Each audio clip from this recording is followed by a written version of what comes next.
Okay, we'll start with this.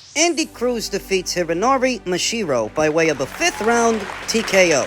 Cuban Cruz, 6-0 with 3 KOs, now proved he is ready for a world title shot with a dominant 5-round beatdown of Hironori Mishiro, 17-2 with 1 draw, 6 knockouts, the chief support to last night's main event between Hitchins and George Cambodia. Also served as an IBF lightweight title eliminator. The belt is currently held by Raymond Muratalla, who was elevated from interim to full champion following Vasyl Lomachenko's recent retirement. Mishiro entered the fight as a significant underdog against the 2020 Olympic lightweight champion, who was competing in only his 6th professional bout. From the opening bell, Cruz's jab was like a cruise missile, consistently finding its target. Against Mishiro, the Japanese challenger carried himself with a stiff, tense posture, which, while characteristic of his style, made his 5'10" frame an easy target. Mishiro landed the occasional right hand to the head and body, as Cruz, 29, trained in Philadelphia by Bozy Ennis, wasn't afraid to mix it up, blending Cuban defensive finesse with Philly's aggressive offense. Near the end of the 2nd round, Cruz began to string his shots together with ease, a warning sign that should have raised alarm bells for Mishiro's corner. Great display of boxing from a Cuban fighter, not just displaying skill, but entertainment value.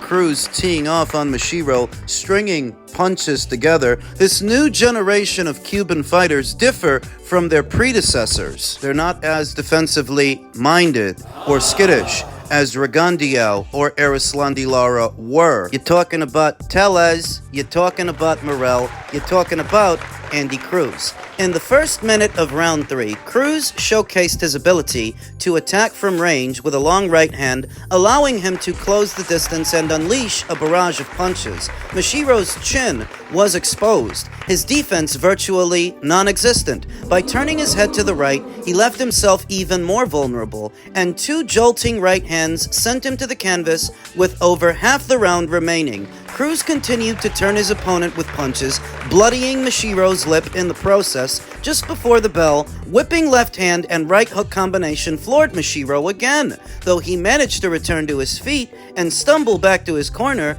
a beaten man. Mishiro faced relentless pressure in the 4th. Cruz could do as he pleased, his hand speed lighting up Mishiro with punishing shots. Moving away from the ropes, Cruz fought confidently in the center of the ring, proving himself a threat wherever his opponent chose to engage. Before the 5th round began, the ringside physician examined Mishiro. Cleared to continue, Mishiro turned to the crowd, banging his gloves together, earning a round of applause for his resilience. However, Cruz's shotgun jab resumed its dominance, snapping Mishiro's head back with every clean shot. A blistering right hand from Cruz found its mark, followed by a flurry of unanswered punches that forced referee Eric Daly to step in and stop the fight. With 1 minute and 13 seconds remaining in the 5th round. Sparing Mishiro further punishment, speaking to DAZN's Chris Mannix afterwards, Cruz paid tribute to his opponent.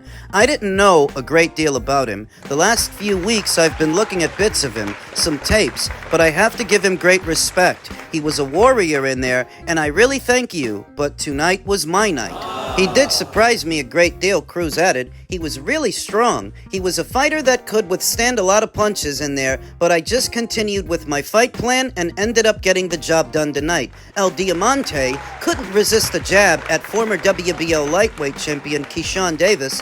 Cruz, who defeated the American in the 2020 Olympic final, has often referred to himself as Davis's father, alluding to his multiple amateur victories over him. Cruz likely relished the recent drama surrounding Davis, who lost his world title on the scales before his fight against Edwin De Los Santos was cancelled, followed by a backstage brawl involving Davis, one of his brothers, and former opponent Nair Albright. Asked if he thought his next fight would be for a world title, Cruz replied, "I've always said I was born for these moments. I always said I wanted to go into these fights, and I'm completely ready for this. Keyshawn, learn from your father." I was impressed with what I saw from Andy, as Cuban fighters don't often provide much in terms of entertainment value and action. They've developed a reputation over time for delivering the opposite. They're usually more cerebral fighters and defensively minded, but as stated, this new line of Cuban fighters deliver action, and Andy Cruz is one among them. Is he ready to fight for a title? He's about as ready as he's gonna be.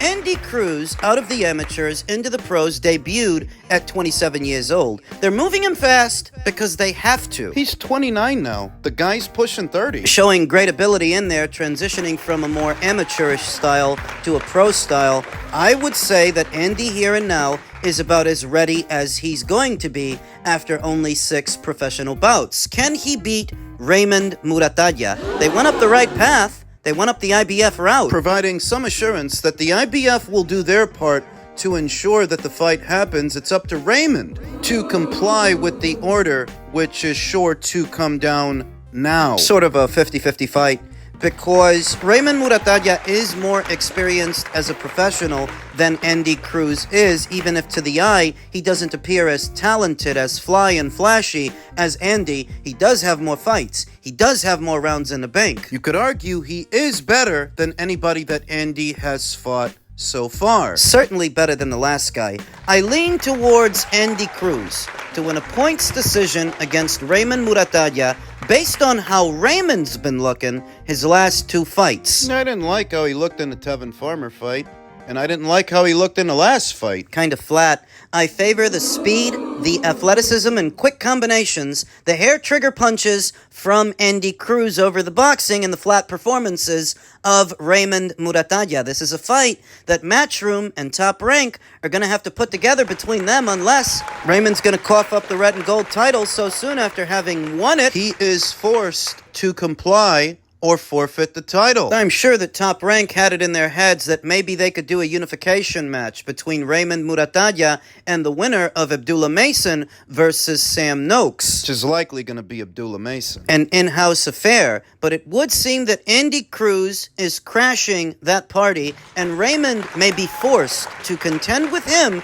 before it becomes about anybody else. And this is a fight that could happen before this year is out. Summer's just getting started. That leaves all of the fall, all of the winter for the IBF to order it. Congratulations to Andy for advancing to a professional record of 6-0 and, bigger fish to fry. In the main event, we saw defending IBF champion Hitchins stop George Cambodia for the second time in George's career. He was previously stopped by Vasily Lomachenko at lightweight. Now he's been stopped by Richardson at super lightweight.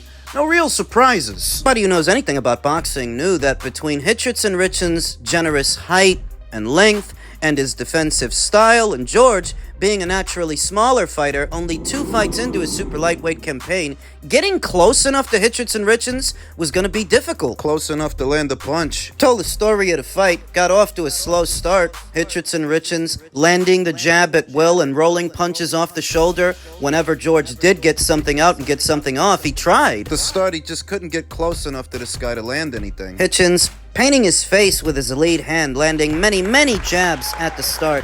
And after a few rounds, he actually starts to hold his feet, actually starts trying to lay into George Kambosos. I appreciated that. You've got every physical advantage over this guy, and stylistically, you've got the advantage as well, to where you don't need to respect him that much. Let your hands go. Hitchins did. I appreciated that. He's holding his feet more. They're getting into exchanges, mid-range to inside, and Hitchins is, for the most part, winning those exchanges, doing damage. In the pocket, in the 8th round, he connects with a left hook to George's body that did a lot of damage, sent him to the canvas. Followed the left hook with a chopping right hand As George Cambodia hit the deck, and that was all she wrote. It's not the kind of victory you shout from the rooftops about, because George has been stopped before at a lighter weight by a smaller fighter. Hitchins only did what he was expected to do, the least he could do, given who he was fighting. So is this the end of George Cambodia? I would say this is the end of George on the world stage, at world level. He's not going to be beating any world level opponents moving forward, but perhaps domestically, in the Australian boxing scene, his name might still have some value. That is, if he wishes to continue. If he doesn't want to retire, but he's wondering what should he do next, going domestic for the next few fights might offer up some opportunities and say, I don't know, a Liam Wilson fight or a Liam Botto fight. He could do that. He could make some money doing that. What is next for Hitchins? Immediately after the fight, he called out Devin Haney. Pure boxer versus pure boxer, with neither guy being all that big on power. I don't want to see that shit. But Devin Haney did catch wind of the call-out and simply stated they can run it at 147. Teofimo Lopez, the reigning WBO champion, was ringside for the fight. Me and Teofimo next. I got rid of the job he couldn't get done. You next. It's really not a good style matchup for Teofimo Lopez. And I hardly think he walked away from $8 or $11 million or whatever it was to fight Devin Haney to then go fight Hitchins for less. Because you're not going to make with Hitchins what you could have made fighting Devin Haney. And you just walked away from Devin Haney. Rumor has it that Teofimo may be going to the PBC in search of Lamont Roach. Should Lamont Roach win the Gervonta Davis rematch? We talked about that earlier this week. Not a bad showing for the IBF champion. Not a bad showing from Hitchins, but as stated, he only did what he was expected to do. Everybody expected that he should beat George Kambosos, and he should beat him easily. Phenomenal performance by Hitchins. Great performance. I think everybody needs to see that type of fight with Teofimo. Let's make it happen, man. That's it, definitely. So you're willing to stay at 140. You want to stay at 140. I'm willing to do anything and everything. Let's go, man. I just want to make boxing great again. As stated, the WBO super lightweight champion Teofimo Lopez was in attendance for last night's fight. Without any context, one might assume that he attended the fight to scout Hitchins, but as stated, I hardly think he walked away from $8 million or $11 million or whatever it was to fight Devin to then turn around and make less with Hitchins. That doesn't make any sense, but then again, neither does anything that Teofimo Lopez does these days. He says he wants to make boxing great again by not fighting. Now, I'm not the biggest proponent of a Haney versus Lopez fight. Stylistically, I don't think there's much there. There's a lot of backstory. But I don't think it makes for fireworks. Better still, how could this guy who keeps turning down fights claim that he wants to make boxing great again? By not boxing? He sort of devolved into this heel character, and being the heel has not yet translated into big cash, big marquee value for Teofimo Lopez. He sort of just floats around wasting people's time. Wasted Top Rank's money, wasted their time, wasted Turki LL Sheiks. He's seemingly waiting for Lamont Roach to emerge the victor in the Gervonta Davis fight, but what happens if he doesn't? What happens if Lamont Roach loses? All these variables we have to factor in. You get so far away from talking about an actual fight that it stops being interesting, and that's where I am with the career of Teofimo Lopez, and not just him. And did you hear the narrative has been that Turkey doesn't like running, which anything that Turkey does, it likes. I like it too. You see what I'm saying? So if there's no running, then guess what? There'll be no running. But you know what, Queen? The one thing about Devin Haney and the arsenal that he has, I used to say it was a toolbox, then it was a tool shed, and then it became a warehouse. You've never seen us fight the same way, not one time, not any time. Was Bill Haney addressing Turki LL Sheik's recent Tom and Jerry comments about runners, boxers who like to run? Bill's calling it a narrative. Some people are attaching Devin Haney to that comment. His performance in Times Square against Jose Ramirez and how Devin did little more than run. It's been weeks. It's been long enough that by now Bill Haney should be fully aware of the outrage. Though Bill Haney himself, being the one who advised Devin to fight a safety-first fight that way to ensure that he makes it to the now defunct Ryan Garcia rematch, cannot afford to be outraged, cannot afford to be offended by what the audience is saying or what Turki LL Sheikh is implying. No, you don't have the luxury of being offended. Even if Turki was talking about you, what the hell are you gonna do about it? And I think he was. I think that it wasn't just William Skull's performance that Turki was referencing, it was Devin's too, because it was just as bad. Bill says that they want whatever Turki wants, towing the line because he has to.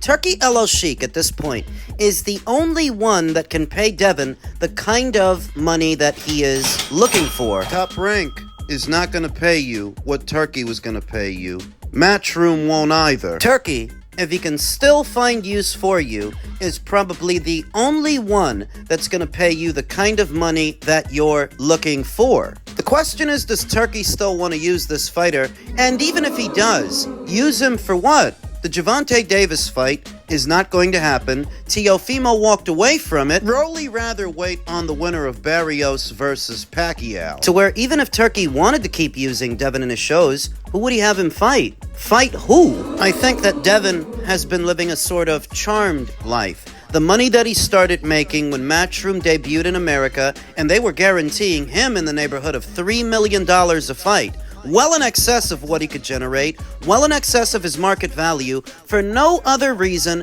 than they wanted to cultivate American talent. When Matchroom and DAZN debuted in America, Devin largely benefited from that, and he kept benefiting from it even after he left Matchroom. He goes over to Top Rank, he makes money over there. Makes some money over there, leaves Top Rank, goes into the Ryan Garcia fight, makes some money from that, makes some money on a Turki LL Sheikh show, but it seems that the well is now drying up. That at this point, it probably doesn't even make sense to keep using Devin, because he's not a big draw, he's not a big ticket seller, not a cult favorite, no. He's none of those things.